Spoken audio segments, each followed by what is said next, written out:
Okay, so I'm going to start off by applying the very popular Bourjois Healthy Mix Serum Foundation. I'm in the shade 51, and I'm just going to take a bit on the back of my hand. It's almost like a gel texture, and I'm going to apply this using a Real Techniques, what's this called, buffing brush. And I'm just going to apply it to the skin. It's a really nice foundation, very natural, feels very lightweight on the skin, and it has a nice fruity fragrance, which I very much like. It's one of my favourites from the drugstore, so I definitely recommend checking this out. The only complaint that I have is that I don't find it to be the longest wearing. So if you were planning on wearing this look for a full day at work, then maybe I would suggest using a different foundation. To be fair, I have combination skin, so, you know, if you have a different skin type to me, then maybe the longevity might be improved. I haven't tried any of the Bourjois primers, so maybe they might work well under it. I've actually just prepped my skin following my usual skincare routine, and then I've applied some of the Nivea Hydrating Primer, which I really like. It's a good wallet-friendly option.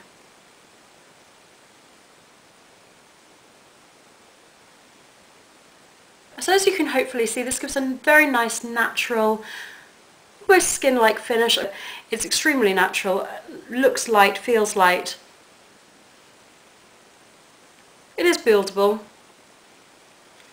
but I'd say that this would be a good foundation if you don't really have too many concerns with your skin, and maybe if you're just starting out with foundation, this would be a good choice. I do find that that foundation blends in very easily as well. So next I'm going to apply concealer, and I'm going to be using the 123 Perfect CC Eye Cream Concealer. I ummed over whether to get this or the Healthy Mix Concealer, which a lot of people rave about, or even both. And if you watched my recent drugstore haul, then you'll know that I just ended up picking up this one in the shade 22 Beige Clair, Light Beige. It's a rubberized, but pretty hard rubberized, slanted tip applicator, and you just twist the bottom to release the product. And I'm going to directly apply this from the tube under my eyes.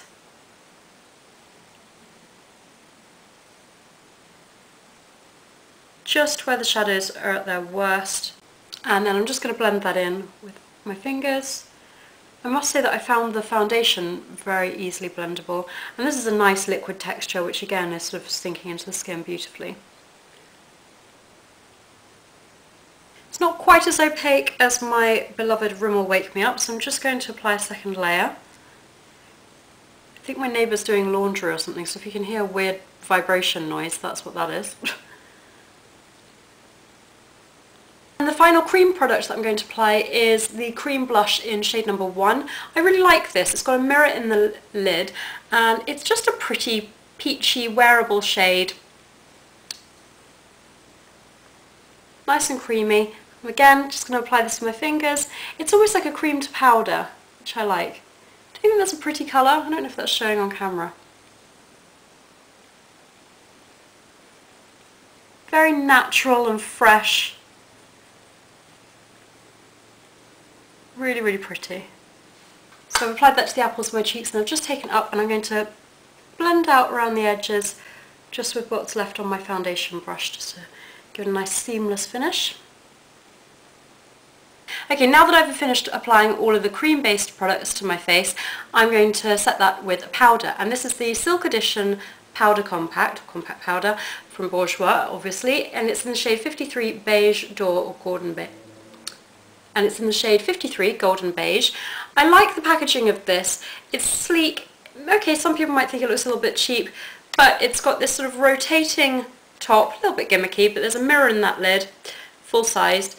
And then it comes with a powder puff, which I would never use, and then this is the powder itself. It's a relatively new launch, so that's why I wanted to try this one out, be able to talk about it in this video. To be honest, I'm not the biggest fan. It does live up to that silk finish name. It feels very silky and velvety on the skin, but that's what I don't like about it equally, because you can feel it on the skin. I'm going to apply it using my Sigma Large powder brush.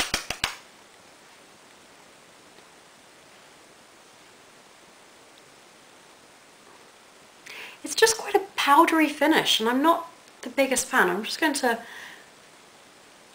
apply what's left on the cheeks.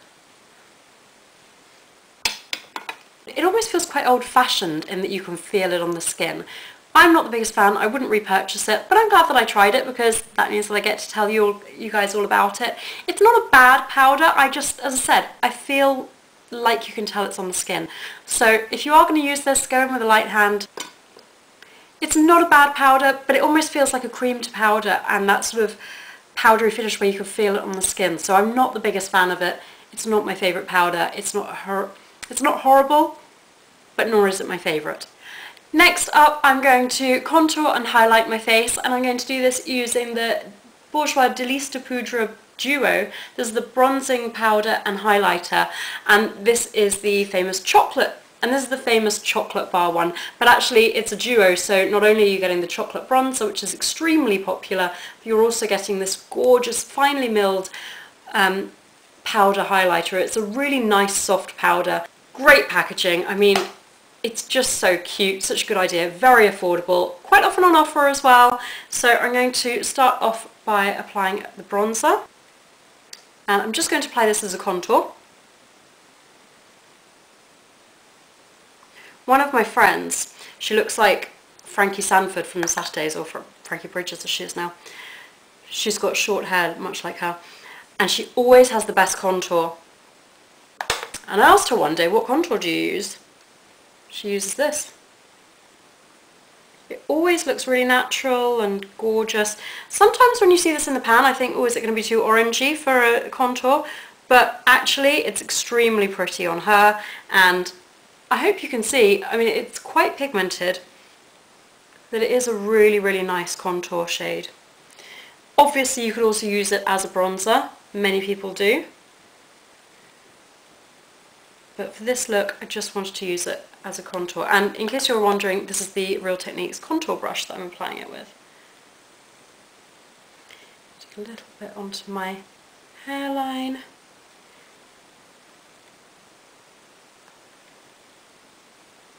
Contour my nose. Now to me in real life, that looks right now, but I don't know. Sometimes I think my contour looks really heavy and unblended in the camera. I promise in real life it looks okay.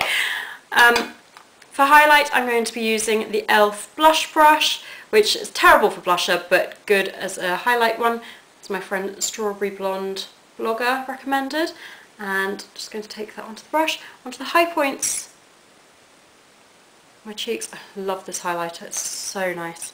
I don't often go for powder highlighters either, but this is such a nice soft highlight, and it's a really subtle finish. It's not, I mean, I love Mary Luminizer, but from the balm, but sometimes it is a little bit too intense, and you kind of think like, come on guys, I just want a nice everyday highlighter, and this is a really nice office appropriate daytime highlighter. There you go, I'll do a swatch for you. Bronzer, highlighter. Okay, next I'm going to curl the lashes using my Schumer eyelash curler. I don't really have many Bourjois tools. I've got something that you apply false lashes with from them. Gosh, look at the difference that makes.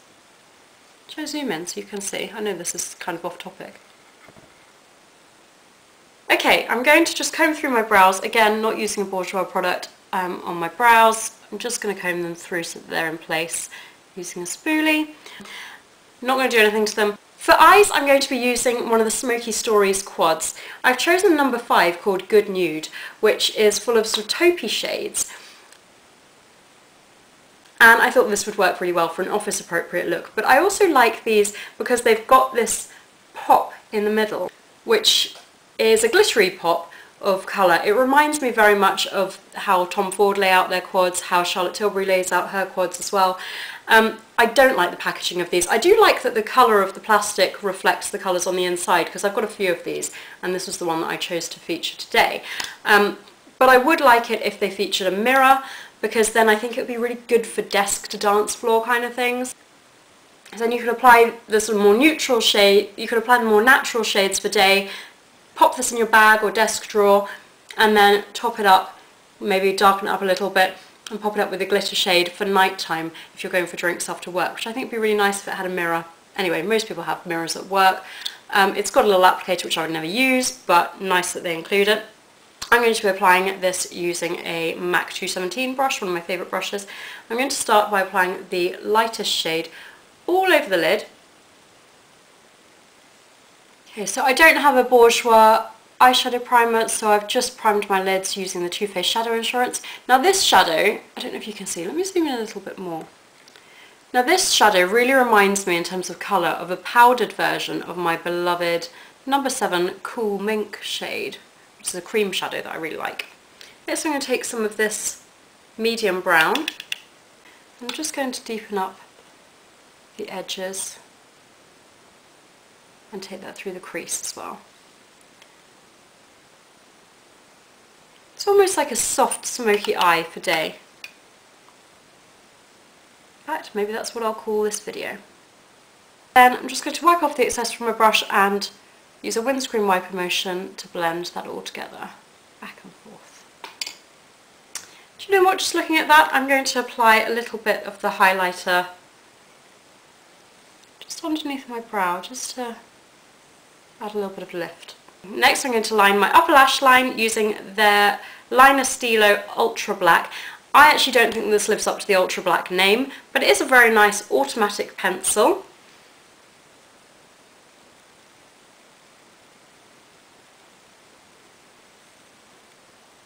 I mean, it is black, but it's not ultra black.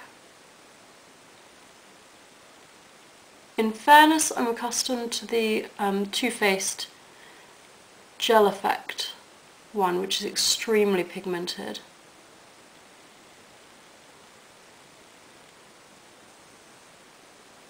It's by no means a bad liner, it's just not quite as smooth and not quite as intense as some of my others. In fairness, most of the other liners I like are high-end, so there is a swatch for you. Do you see what I mean? It's just not as intense as, say, my favourite Too Faced one or the Estee Lauder Double Wear. If you're interested in hearing about my favourite high-end liners, I realise this is a drugstore tutorial, but if you're interested in hearing about my favourite high-end pencil liners, I've done a video and I will link that for you below. Okay, we're nearly done. Hang in there. Bourjois Volume 1 Second, Bourjois 1 Second Volume Mascara. Now, this is really popular and I like it, but I don't love it. It's not one of my favourite drugstore mascaras. A lot of my friends here on YouTube, for example, off the top of my head, Miss Budget Beauty, really likes this. There's quite a few other people that have raved about it as well. It's a traditional bristle wand, nice big wand that, you know, you would expect to give you good volume, and it does. I find this to be a nice one to apply very quickly. It just doesn't quite give that feminine fluttery lash effect that I really, really go for. And to be honest, this is very nearly ready to go in an empties video. When I first got it, the formula was pretty wet, and I tend to like a slightly drier formula. I find that that gives that feminine fluttery lash effect that I really go for. This is in the shade Ultra Black, as I tend to go for. And actually I do think that this is a nice pigmented black mascara. So let me just zoom in so you can see one eye applied and one eye not, because I think that's probably the most helpful way of doing things.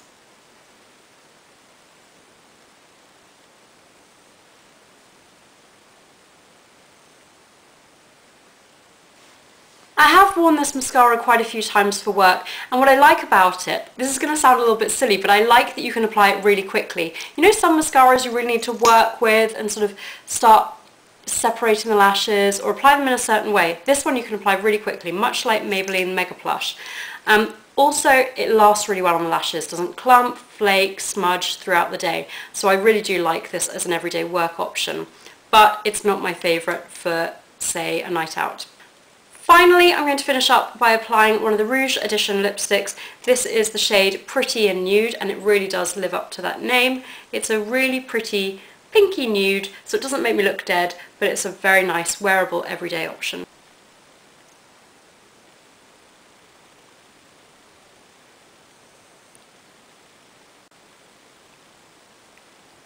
And if scent is a concern, I don't find that these have any sort of offensive scent. And that's the finished look. I really hope that you like it. Do give it a thumbs up if you've enjoyed it, and don't forget to subscribe if you're not already. Let me know your thoughts in the comments below, and also let me know if there's any other one brand tutorials you'd like to see. I know someone's requested Chanel, so I'm working on that. And in the meantime, let me know if there's any other brands you'd like to see. Anyway, thank you so much for watching and enjoy the rest of your day. See you soon. Bye!